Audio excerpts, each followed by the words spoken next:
మొన్న మీరు చెప్పిన ప్రసంగంలో దేవదూతలు తిను ఆహారం మీకు ఇచ్చుచున్నాను అని ఒక మాట అన్నారు.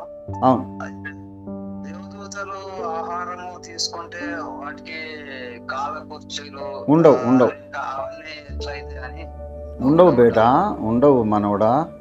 నేను ఇంతకుముందు కూడా దీనికి సమాధానం చెప్పాను. ఇప్పుడు మనం ఈ లోకపు ఆహారములో మన శరీరానికి కావలసిన విటమిన్స్ అందించే భాగం కొంత ఉంది. మన శరీరానికి అక్కర్లేని వ్యర్థ పదార్థాలు కూడా ఉంటాయి దాంట్లో. శరీరానికి పనికిరాని వాటిని మనము మలమూత్ర విసర్జన ద్వారా వాటిని వదిలేస్తాం. అయితే దేవుడు పరలోకంలో ఎటువంటి ఆహారాన్ని సృష్టించాడంటే 100% జీర్ణమైపోతాయి. జీర్ణం కాని వ్యర్థ పదార్థం ఏది మిగలదు కనుక విసర్జించేది ఏమి ఉండదు. ఇది ఇంతకుముందు చాలా రోజుల కింద చెప్పాను. అప్పుడు నువ్వు చాలా చిన్నోడివి, అది నువ్వు పుట్టావో లేదో తెలీదు. చాలా రోజుల కిందట నేను ప్రైజ్ ద లార్డ్ ఫెలోషిప్ అనే సంఘంలో ప్రకటన గ్రంథం వ్యాఖ్యానం చెప్పాను 40 రోజులు.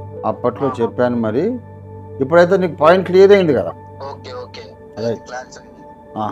God bless you Vinay.